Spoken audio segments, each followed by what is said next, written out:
world you live in is just a sugar-coated topping. There is another world beneath it. The real world.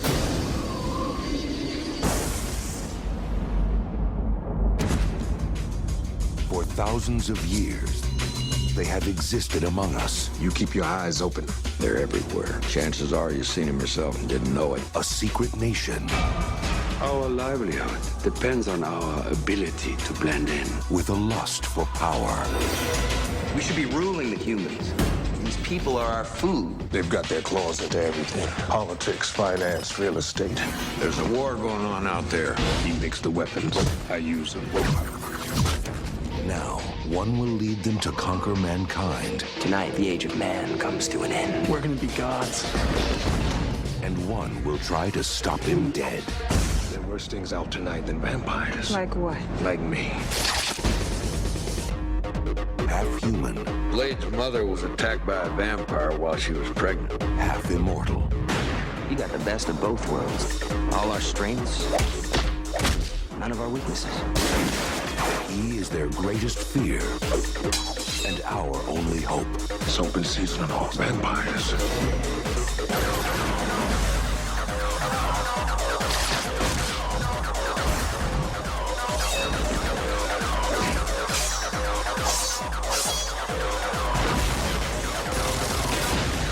Wesley Snipes, Stephen Dorff. You're one of them, aren't you?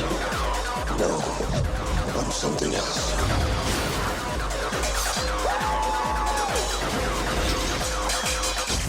Blade.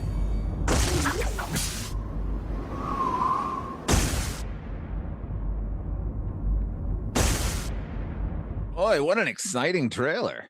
And it really tells you everything you needed to know through dialogue. Paul, I have a theory. If you can make a fantastic radio ad for your film based solely on dialogue, letting everyone know who all the characters are and what the plot is, you've probably got a terrible screenplay. That wouldn't be a theory. That'd be a fact. Such is the case here. All right, listen. This is a new fest, a brand new fest. HP is on vacation because he does not like horror. I'm pulling in an array from the galaxy of horror podcasting stars to talk about horror movies based on horror comic books. How fucking niche is that? And I can't think of anybody better to start the entire process off with me than Mr. Year in Horror himself, Mr. Paul Waller. How are you, Paul? What an intro. What a smashing voice you've got, sir. And yeah, I do love it whenever I speak to our fellow friend Lono, who goes, please don't start liking Father Malone more than me. So yeah, more than happy to be back with you, sir. And yeah, Stephen Norrington, he's delivered us a film for the ages here. Now, okay, we are talking Blade. We're going to start this off with Blade, everybody. Blade, which came out in 1998, August 21st, 1998. 120 minutes, $45 million budget, pulled in $131 million. People will tell you that this is the actual start of the Marvel Cinematic Universe. Prior to this, there were no incarnations. That's wrong. There was Howard the Duck before this. Before that, there was the Doctor Strange television movie or the Captain America TV movies. There have always been cinematic adaptations of Marvel films, okay, in some way, shape, or form. Not everything has to be a landmark. Nevertheless, this motherfucking film is a motherfucking landmark because it might be the first time that a non-traditional superhero hit the big screen in such a way that was actually goddamn decent. Paul, Yeah. take me back to 1998, would you? Where are you, Paul Waller, culturally? What are you wearing? Who are you listening to? What are you going to see at the movies? Okay, I can tell you exactly what was going on. I discovered hardcore. It was the likes of, I don't know, the first thing was Nirvana, and when that had finished, I was like, right, that list Kurt Cobain's given us, that's what I'm going to do with my life. And I discovered underground American indie music and hardcore, and I got so heavily into hardcore and emo with that very first wave bands that people will have never heard of. But like, I was just obsessed with this stuff. I was so desperate. I formed a band, and when we were on tour, Blade was one of the watches that we did. It was 1999, in fact, when I first saw Blade, and we were on tour, and we were in Germany at the time. Was this a VHS? I think it must have been like it's a bit vague like that, but it no, maybe it wasn't because we watched it in English. So yeah, and we were in Germany, so maybe it Ah, was a duvda. I don't know, but uh, either way, we watched it late one night, and the rest of the band were just like, you know, when you leave a cinema and you're so excited about what you've seen and you're reenacting little parts and things like that. The rest of the tour was them being Blade, and it was so annoying. that's fucking fantastic, man. I love that. Yeah, for me, I saw Blade when it came out. I've been a Blade fan for a long time. But before I delve into any of that fucking autobiographical bullshit, I got to ask you, what up at this point, you're seeing Blade for the first time. Did you know Blade was a comic book character? I did. Yeah, I did. Thanks to things like Empire magazine and things like that. I also knew it was a horror as well, although like from what my friends were sort of saying, it wasn't that. They were, but like even in the comics, it really is, right? Oh yeah, Uh, it's a horror comic. but yeah, to be honest with you, I knew like a little bit of the history with it because of that Empire article that had come out. And it was something that I did want to see, but I didn't want to go to the cinema. And I had free cinema tickets where I lived. So it was that much of an effort not to actually go and see it. I was just not bothered.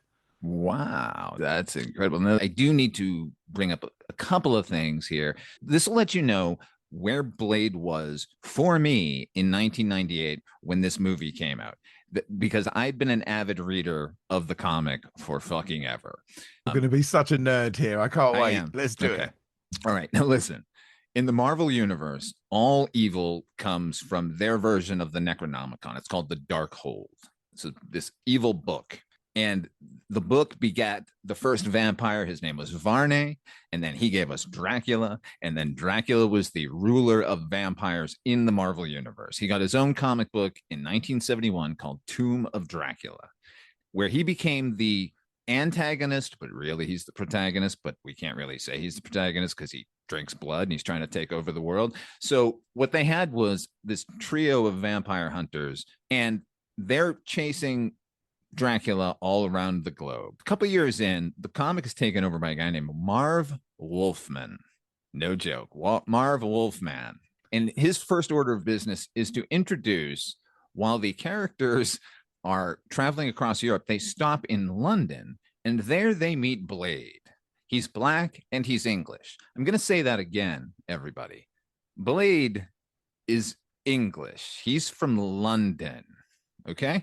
Now, Blade is not an ally of this trio of vampire hunters. He's just his own independent contractor. He's out to fucking kill Dracula. And he gets his name because he uses these teak wooden daggers that he throws. And okay, this gets even weirder, man, right? So his origin is the same in the comics. His mom was bitten while she was pregnant, and that imbued him with powers, except he's not a vampire at all in the comics. What he is immune to the vampire infection. If a vampire bites him, he'll still be human. And he can sense when evil is around. So basically, he has incorruptible blood. Now, throughout the 70s, Blade would pop up in comics here and there. But by the 80s, he completely disappeared for a very good reason, because vampires were banished from the Marvel universe for the entirety of the 1980s. Doctor Strange just got sick of them and got hold of the Dark Hold, and he banished them. So we wouldn't see Blade again until the late 1980s, where he shows back up with a group calling themselves the Night Stalkers, which is, again, this is Hannibal King and Frank Drake. That was the third from the other, right? Now, Hannibal King is a vampire himself, and Frank Drake is the last living relative of Dracula. So before Dracula was turned, he still had a bloodline. This is his last guy, right? So they formed this trio called the Night Stalkers, who are hunting they're basically, it's like the X-Files, okay? Because there are no vampires, so they're hunting demons and shit. Now, there's this whole other group of superheroes that are all the dark versions of Marvel. So we got two versions of Ghost Rider. We got Morbius, the living vampire, and Doctor Strange himself. They all get together with the Night Stalkers and they form a group called the Midnight Suns, who have to defeat Lilith. It's a great fucking run of comics. Everyone should be reading these. They were fucking great, right? Basically, that ends. Vampires end up getting reintroduced at the end of it. Blade gets his own series. And this is when he gets the attention of Avi Arad, who's running Marvel and trying to sell off properties and movies, who brings it to David Goyer, who's the screenwriter of this movie. And David Goyer sees this as an opportunity to make a superhero movie without a real superhero and to create because the Blade's history is still vague at this point, vague enough where he can turn him into something else.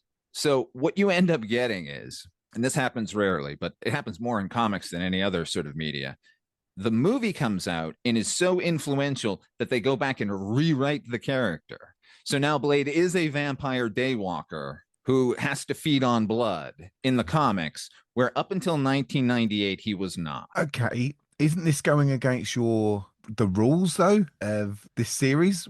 I take it this is episode 1, so you've already gone against the rules. Oh no, this is comic adaptations. There's no rule at play here. This is, I want to see what they do with it. And if what they do with it is good, then I'm going to continue to praise it. And what David Goyer did here was great, man, because he took this character and gave us a real world version of the vampires. And then he built on top of it. What we end up getting in this film with the House of Erebus and the 12 clans and all that kind of stuff, that's all Dave Goyer. And that's what this series needed overall. So, like, his contribution to it, the film ends up being as important as the comic itself, except the comic still stands. Here's the thing. This is so comic booky. I'm such a fucking nerd about this, but they don't go back and retcon anything. What they do is Blade, after the movie has come out, gets attacked by Morbius, the living vampire. Now, Morbius is like a scientific vampire. He's not a traditional vampire. So his attack changes Blade's bloodstream and turns him into a daywalker. Okay. There's a rhyme and reason then. Right. So I don't think this is breaking any rules or anything here. This is not a retcon. This is, they just continued the character and went, oh yeah, the movie, that does actually link up continuity wise because he is, but maybe the events happened after Morbius attacked. Then I've got another question. If that was the case with pre-film Blade, was Whistler part of that pre-film? No. Makes sense. Yeah, Blade was a solo act. And Blade had been raised, he was an orphan, obviously, because his mom is dead and his father was absent and a vampire turned his mother.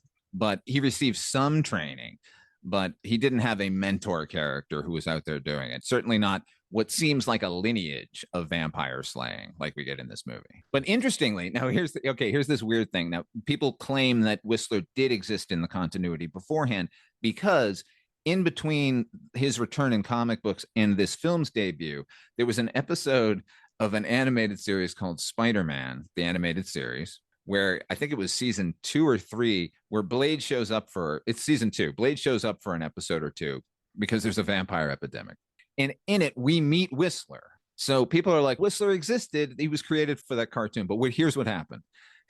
They wrote that cartoon, and then somebody said, hey, look, they're making it into a movie as well. And they gave him the script. And then they wrote Whistler into the cartoon, which ended up coming out long before them because the movie was just it wasn't in production. It was in development at that moment. So this movie creates so much lore for him.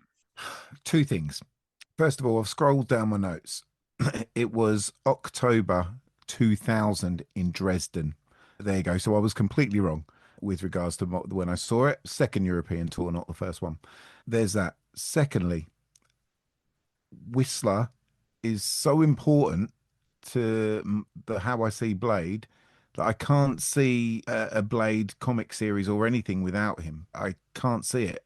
It doesn't work. And is that because Chris Christopherson is playing him, or is it because the character is just so fucking cool? I think both. I think it's both, right? Maybe. Yeah. Yeah, you can see other people playing different characters, but that character I don't think needs recasting if they're going to remake this or do anything else with it, because why would you? Okay, I want to go into a couple of things. First of all, I guess because you are such a big fan of this, I read an article 27 years ago or something, and I cannot remember any of it. With regards to the introduction of this franchise and this film with the EDM pumping scene and the blood showers. Yeah. That had to have come from a comic, right? That had to. It can't be original for the screen. It's original for this script.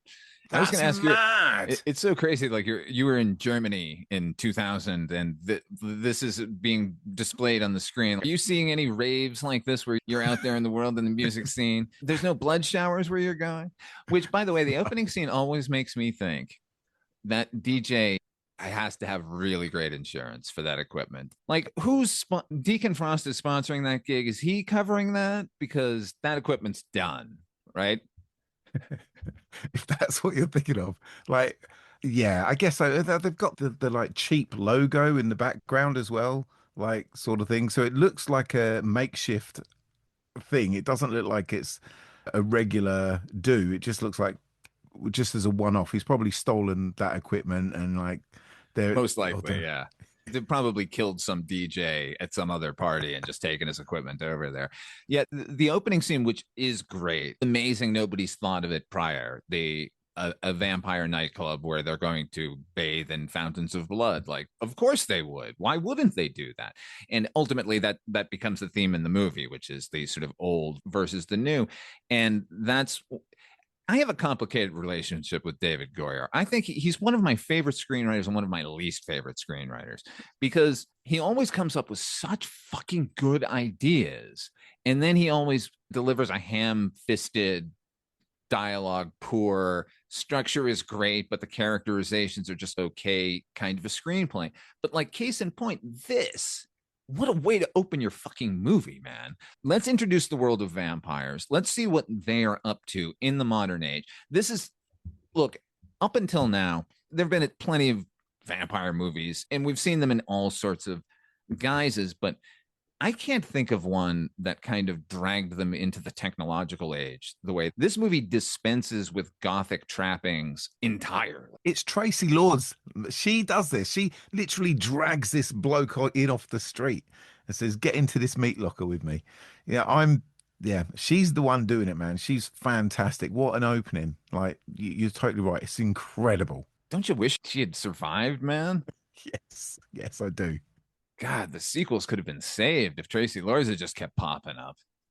What do you mean the sequels are better than this? Oof. Oh, boy. I'm just trying to niggle you.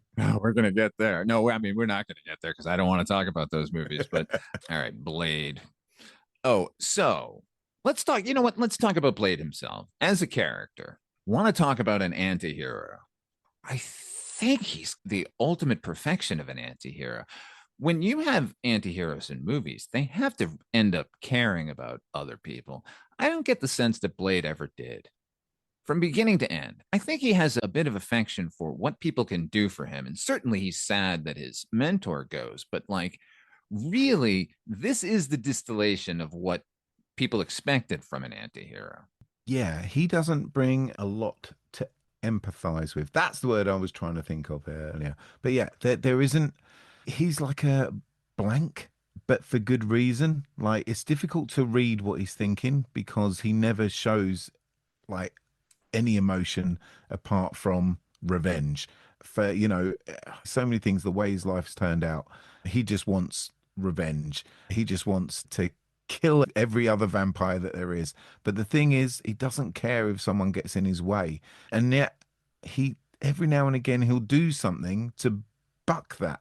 So I don't know how much sense that sort of character makes to me, because if you are going to go completely down that line, like he gives the nurse a chance, a fighting chance. The way I would have preferred his character here is if he didn't give a shit. I don't care. Well, I don't care. Do you want a chance? I don't care. You won't get it from me. I'm on to my next thing, That's how I would like to see Blade. And I think surely in the comics, that's how he's written. Like a kick-ass, doesn't care. I'm on to the next thing. I've got this end goal. He has to be a little bit more empathetic. Look, when he came back in the early 90s with the Night Stalkers, he had to be empathetic then because he's on a team. Prior to that, as a solo guy, no, he didn't give a shit about anybody anywhere. Like, he would fuck up other heroes who got in his way prior to that. Once he came back with the Night Stalkers, which, by the way, when we first meet him, he's in an asylum in the comics. So he's a broken man when we finally get back to him. But the comics don't really matter. We're talking about Blade here on screen and Wesley Snipes' portrayal of him. What do you think of Mr. Wesley Snipes as Blade? When anyone says Blade, he's all you think of. Like it's just the way it is. Like there's no other way around it. And he was the reason I didn't really gel with the series anyway. I don't really rate him as an actor, but on the rewatch of this, like, what more does he have to do? You know, what he nails this character.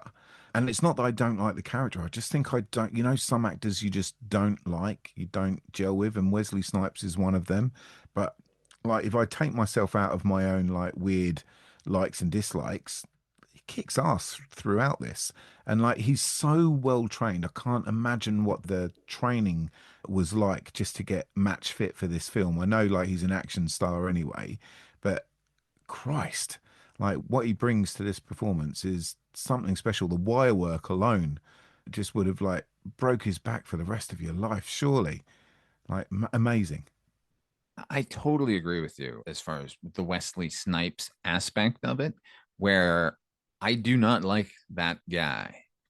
There's something arrogant and troubling about Wesley Snipes as a human being, but I love him as a performer. Like I'd never seen a bad performance from him. And for whatever reason, this seems to be the perfect meeting of those two halves, the arrogant prick of a human being and the total perfect action star.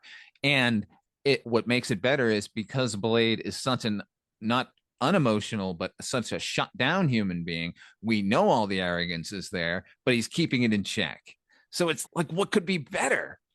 I got a DVD of another horror film that Wesley is in. I think it's something Walkers. I can't remember really. Death Walkers, Gallow Walkers, I think. Anyway, I got it when it was on HMV. You know those shelves that you get at the bottom of like a thing, which is like we're just going to sell this stuff cheap, and it Oh was one yeah. of them. And I got gifted that, and I was like, ah, thanks for that. But I knew in my head I would never watch it. I've still got this unwatched DVD of this thing that he's in. Like that's how much I just don't care for his character. That I got given something for free. All I have to do is press play, and I'm never gonna actually like pull the trigger on that one. But like, yeah, as I said, he kicks ass in this. I'm glad that like he's still vocal about it now. Like, still, whenever anyone brings up this and his name isn't included, like he's disgusted and too right. Like he makes this character his. Like I don't know anything about like the comic book stuff of it apart from that it was a comic book. So whenever anyone mentions Blade, I'm just thinking Wesley Snipes. He encompasses that character. And as far as acting goes, apart from that film with Demolition Man, like which again I don't mind him in, but I wish he wasn't in it. Wish it was someone else. But like, I just think this is it for Wesley Snipes. The only film of his that I will watch. I will watch Demolition Man. I think he's a fun element to that movie. I think you're if you wanted to make a great movie, then you should take out the Simon Phoenix character altogether and have some other plot at foot for that film. But if you're going to make that movie with the Taco Bell jokes and Sandra Bullock and murder, death, kills, then yeah, then Wesley Snipes is the perfect part. Plus, seeing him with the fucking blonde hair and the blue eyes, and just a Yes. cuckoo like going for broke. Like, you want a comic book villain? I'll give you a comic book villain. Speaking of comic book villains, Deacon Frost, played by Stephen Dorff. What's your opinion of that performance? Not so much the character. It's a good character. And so this is where me and my wife differ. She hated it. She was just like, don't buy him as like this sort of usurper of like, menace from within, and he's going to overtake the cartel sort of thing. I'm completely buying him. I think he's fantastic in it. It's almost camp in his like villainous ways, but you mentioned it at the beginning. It's so modern, this, and for the time, it really was modern. There was no of that previous sort of vampire trace, and this was a new sort of vampire villain. It was as much as like a Wolf of Wall Street sort of thing, whereas there was political intrigue in this. Like, how are you going to overtake this cartel? I don't know. I think he was great for it, but I completely get what my wife was saying, and she doesn't buy it. So I can see both sides. But for me, like, no, complete pass. Yeah, Stephen Dorff comes off kind of a bit, let's say, youthful and whiny at times, but that's Deacon Frost. So I can see being off put by that as a character trait, but that doesn't mean he ain't doing a good job because it is that thing. This is a character who, in rewatching it, I never really noticed how wounded a character he is. He does feel the sting that he's not a pureblood vampire. Like, as much as he's going to topple that regime and put in the new order, it does really bother him, which that was a nice thing. And I think that's Stephen Dorff bringing that to the character. But he doesn't ever come off as incapable. The thing is, when you look at his face, do you think of the Gate anymore? Do you think he's not that kid in the Gate? Do you think he's I always think of the Gate. What are you talking about? okay? Good, because like I can't get it out of my head, but I still give him, as I say, a complete pass for this. Like the way that all it would take for them is to be able to, and this is the people above him at the beginning of the film, all it would take is for them to see which way the tide was turning and to stop being such like the royal family and sticking to like tradition and moving with the times. And they would have, I reckon they would have got Blade. They would have just done Blade over that. That would be it. But they don't stick together. They don't bond together. The evil vamps fail and lose the day because of like Stephen Dorff's like, or sorry, Deacon Frost's will to usurp and become like, this is what we need to do to, you know, be like we should. We need to be like not respecting humans in any way. We just need to kill. Is it Eric bloody Brooks? Is Blade's name? That's correct. Yeah, Eric Brooks. We need to get Eric Brooks. We need to kill him.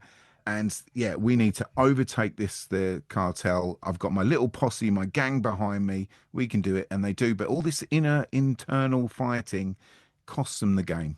Yeah, I love this character. This is, again, a step up from the original Deacon Frost character, who is just this wandering vampire who fucks shit up. This guy's got a plan.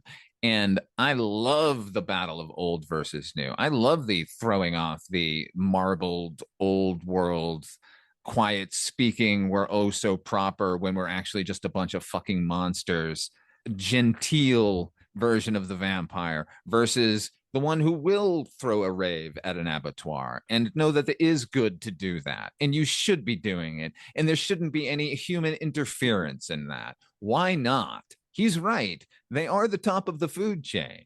I think he goes a little extreme.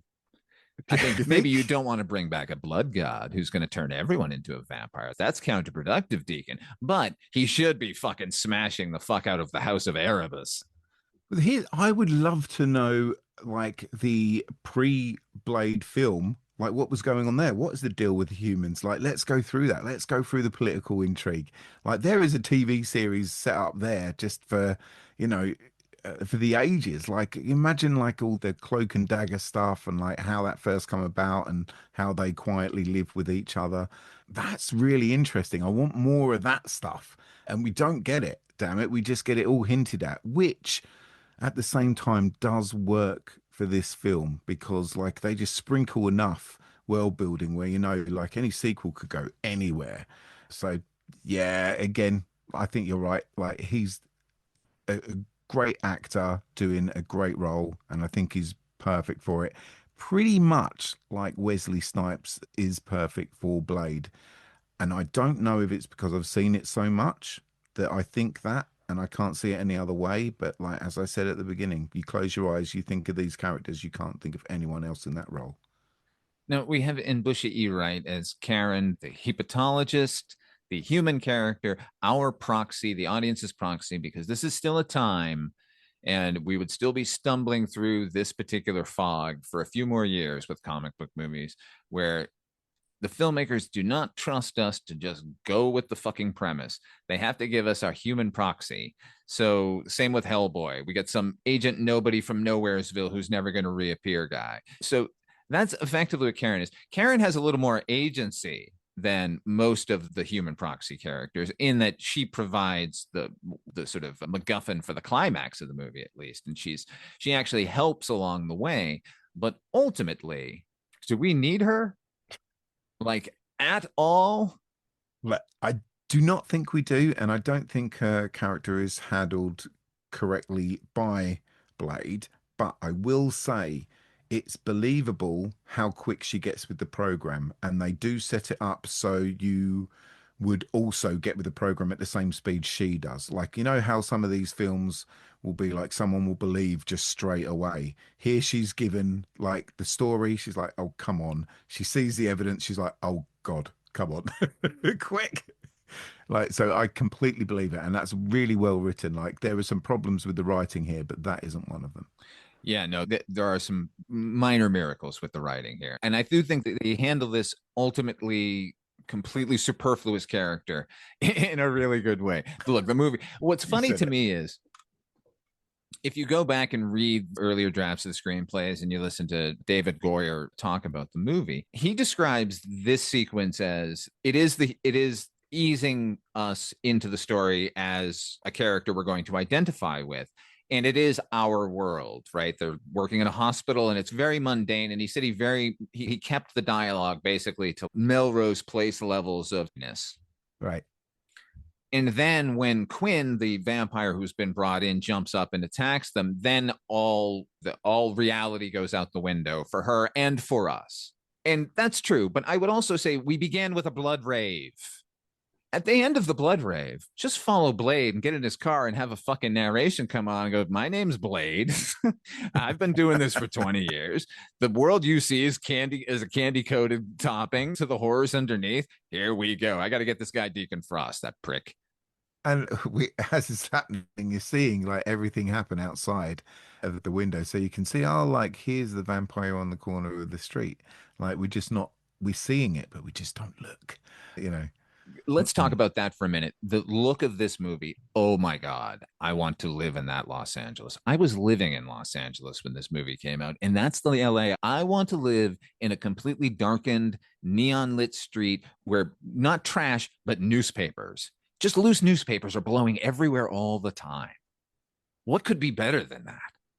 Having them not blowing everywhere, perhaps. No, then there's no atmosphere. I lived in the not blowing everywhere. I blew with the trash everywhere on the ground. At least it's airborne here. The look of this movie is gorgeous, is what I'm saying. I would say it's sort of post-apocalyptic without being post-apocalyptic. It has that feel about it. Like dystopian without the annihilation. Yeah, there we go. Perfect. I would say with the budget that this has, with the cast that this has, with the like lead up, and they know it's going to be a success. Like that's the very minimum that they should be delivering, though. Like they should be getting that stuff correct first of all, before everything else. And mentioned all the stunt work, the wire work, all the effects, digital and otherwise. Well, let's talk about those for a second, shall we? Okay, let's do it. Look, we can all agree, not only digital effects in general never age well, unless they're done supremely well to begin with. The effects here are early days of CGI. Look, we've had the triumph of Jurassic Park, and now we think we can do anything. And so they come up with a pretty cool innovation here, which is whenever Blade kills a vampire, they immediately combust. Which is different, which is funny. If you read the original script, they turn into goo. They dissolve into a pile of goo. And then somebody went, we can make them explode. That's more dynamic. What do you think of those, though, now looking at them? I'll tell you what, if you couldn't get with it, forget this film. Like the first time that happens, if you're taken out of it, forget it, because there is a lot of it. And it's key to every fight scene, because it is such a thing of awe when you look at it. I'll be honest, like I'm okay with it. Like it doesn't annoy me. As I say, overall, I don't love this film, but it isn't that. I can't pick apart the reason as to why. There are a couple of things that really annoy me, and I'll get to them, but that isn't one of them. And I see how hokey it is, and I can see how much better that's become since, but that's the onset of technical stuff. You know, I wonder if CGI if this was pushing it at the time, because we're not seeing exploding dinosaurs in Jurassic Park. We're seeing the movement and how they got that correct and the texture and things like that. This is different. This is like supreme blood splatter. And I get, for me, I'm okay with it. I'm okay. I'm all right. Don't upset me. Two things I would say. If they had concentrated all of their effects workforce and budget toward the exploding vampires, then I think we would be marveling at them to this day. Instead of the Lamagra ending that we'll get to, which we'll get to, okay? That we'll get to it. I do think just as early as like the opening scene, not the opening scene, but the first time you see Blade in Blade 2, he starts killing vampires. The effects had already, like, it was geometrically better as far as what the look of it was. I do agree with you, though. Maybe it's nostalgia or something, but it's not like my brain is now looking at the effects and going, oh no, those were bad. They were my reaction was the exact same in the movie theater. It wasn't like I was bowled over by how fucking fantastic this computer shit looked. You know what I mean? And what's funny to me is on a pure editing level, I think they could have fixed it. You could probably still do it now. Maybe I'll do it. I've been listening to a podcast, the Lonely Island podcast, a group of comedians. I don't know if you're familiar with their work, but they were on Saturday Night Live here in America. And they used to do these little digital shorts. And there was always esoteric little bits. They had a sketch called People Eating Food Getting Punched. The premise is very simple. A person in frame starting to eat something, and as they're getting it to their mouth, Andy Samberg would pop into the frame and just punch them in the face and then dance. What Akiva Schaffer, the guy who directed it, figured out was if he removed one frame of the film right before he connected with the punch, then the punch became savage. And if you watch it, I'll put a link in the show notes to it so everyone can watch it. If you watch it, you can see like what is an innocuous little comedy skit looks like somebody is really just wrecking people. I think if you had just taken out one frame, they were so in love with the fact that you were getting to see the skeleton that if you took that one frame of the skeleton out, I think we wouldn't have a problem here at all. You'll have to do it. What about the hospital scene with the burned up vamp? Like, to me, that looked great. That was a great makeup. That's a great character. Quinn, played by Donald Logue, who is that character as written was a say nothing character who maybe says 3 lines in the entire movie. It was just a right-hand man. And then Donald Logue kept improvising all of that shit. And he turns out one of the best characters in the entire movie. But funny thing is, Donald Logue was in a motorcycle accident in his youth that broke his jaw. So if his jaw gets struck in a certain way, it locks itself open. Right. So during the hospital sequence, when he was wrestling with N'Busha Wright, they fell to the ground and that happened. So they had to rush him to the hospital and he's in full burn makeup and they walk into the ER and everyone's like, holy shit. And they all rush to help him. Very fair. As you would. Like, what can you do? But it does look that real as well. You'd be like, I'm not prepared for this. All the practical effects in the movie are great. Like, talk about Pearl, for instance, the age-old vampire who's grown so morbidly obese that he can no longer move in the archives. I thought that effect looked great. Yeah. But that, for me, that is pushing it to the edge. Like, that's at the edge where I don't want to see anything beyond that. Don't go more silly than that. Like, that is right there for me. Like, I feel like this should be, what am I trying to say? You know how sometimes in Total Recall, it's just like, oh, you've introduced this another mad thing that Arnie's bumped into, like the face coming apart. Oh, it's just another mad thing. And it becomes so many mad things that are happening that this film's just become mad and completely unbelievable. Like it or loathe it, but it's just crazy. And when you're already into this world, it's already been introduced as like we've said, like this post-apocalyptic thing without being post-apocalyptic. So we've already got this like hyper future real sort of thing. And then we're introducing another wacky sort of aspect to it.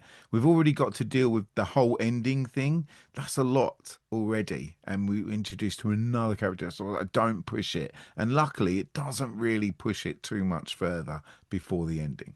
Well, let me defend Pearl, because if you're watching the movie for the first time, yeah, you might feel like it's pushing there, but you have no idea what's coming. Because let's talk about the ending, shall we? This Let's do it. misbegotten ending. The once again, look, maybe it wasn't the once again, but the idea of the chosen one, I'm so fucking tired of.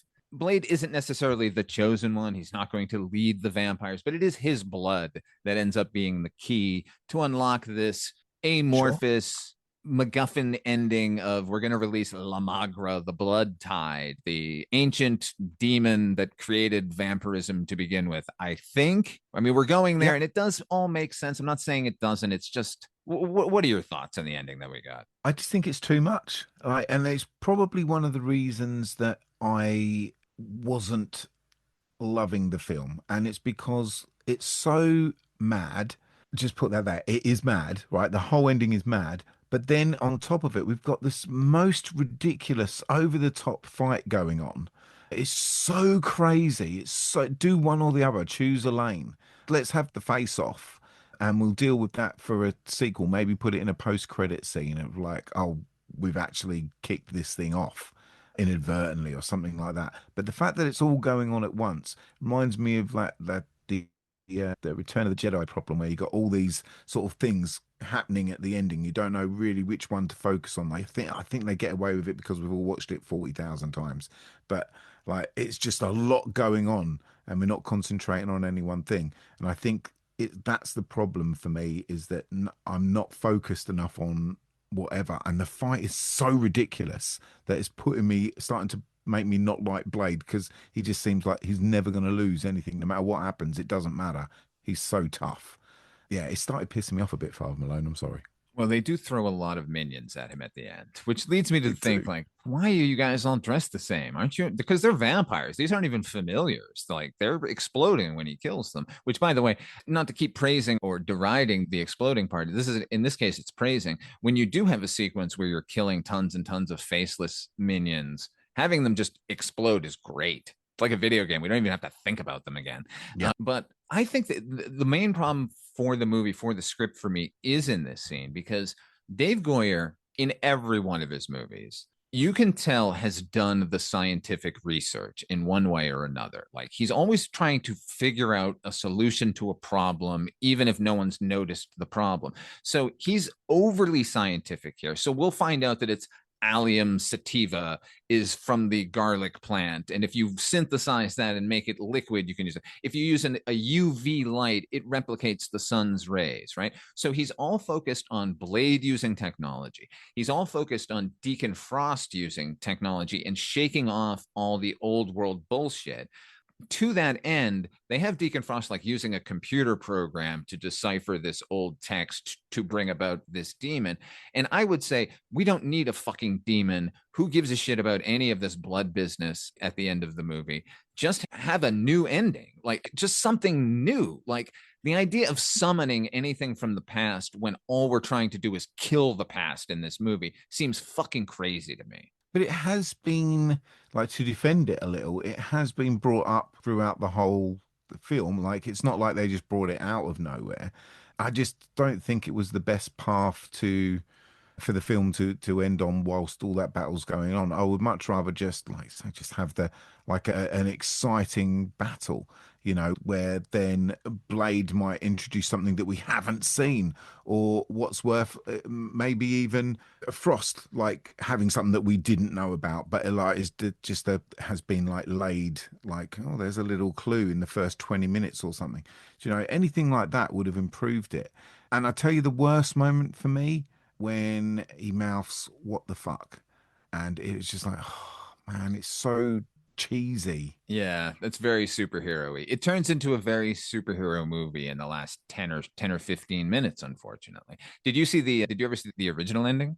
Oh, please. No, I have not. Oh boy. There is no battle twixt Deacon Frost and Blade. What happens is Deacon Frost immediately turns into a blood tornado that completely engulfs the room. It is literally a spinning vortex of blood, and Blade is hanging on to debris and trying to work his way up toward the serum, the anticoagulant that will make the Sure. blood Yeah, thing yeah, yeah. explode. You can see it. It's on YouTube. It only exists in the Oh, hold it. They've pre-visualization. already filmed this. Oh yeah, it's done. You can watch it. So the effects aren't finished, so you can't really ding it for the effects looking bad. And it gets even worse because they CG in, or they just layer in Stephen Dorff. Like they filmed him, and you can tell they were going to do some blood version of him, but Right. instead it's just him going, "Hey, Blade, I'm going to go fuck the world in a minute. So see ya." It's awful. And you can tell the fight that we get is an improvement over it, but not by much. That fight only becomes interesting when Blade lops off Deacon Frost's arm and it comes back to him. Like at that moment, I thought, oh, this could be interesting. This could be a whole fight of this unstoppable blood thing that Deacon Frost has now become. Like that to me is interesting. But they don't do anything with it because they were just so desperate to have a fucking ending that wasn't a blood tornado that we just got a quick sword fight. I've got a question for you, and this was my most frustrating thing of the whole film. Blade's mum is introduced, she's talked about, but then we get her introduced. She's been kept alive. She's a vampire, and she makes an appearance to try and sort of weaken Blade and to make Blade question things and things like that. And unfortunately, if you're going to do that, you can't just introduce her like this is Blade's mum. I want way more. You can't just throw that in there as like that's another 5 minutes tops, and then Blade's going to get out of it like a cinch anyway. Like no, like let's go into that. I mean, that is such heavy dialogue, friendly, loads of potential. Let's deal with it, and it's not. It's just washed out so quick. Yes, this is the main problem with the movie because when at that moment it's revealed Blade's mom is still alive and she's in league with Deacon Frost, she's just as villainous as Deacon Frost. That I thought, oh my God, this is what a turn for our hero. How will he deal with this for the rest? Oh no, she's dead. And isn't that Blade's reason for being Blade? Right? Yeah. That's it.